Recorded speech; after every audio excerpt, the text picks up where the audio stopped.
I've known this arrangement for the Holberg Suite as long as I've known Yamaha instruments, because at the beginning of my studies we played that at one of our first class concerts. So the opening movement of the Holberg Suite is very, very energetic. You have a lot of repeated notes in all the instruments, and you have a strong bass sound that is sort of juxtaposed with that.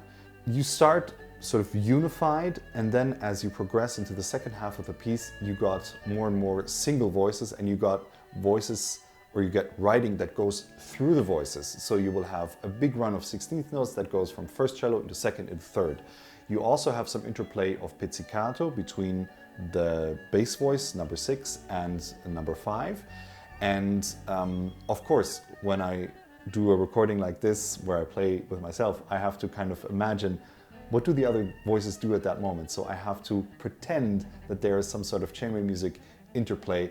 We have two different instruments that we're using for this project. One has a sort of solid frame and one has a flexible frame.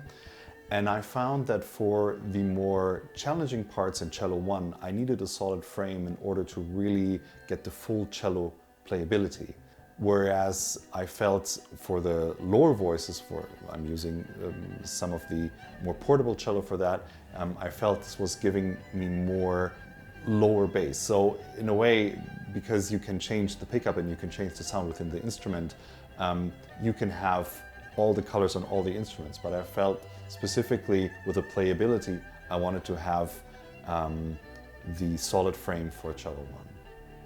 So for the 6th voice, I chose my Guarneri, mainly because, you know, that is a big part of my life, to have the analog cello. But I also feel like it's giving some traditional bass sound that will provide a great foundation for the other instruments. Now, could I do this with the electric cello as well? Of course. There is no limitation to any of the electric instruments as well. But I thought it would be nice that the old world is sort of meeting the new generation of instruments and that they converse together in this piece.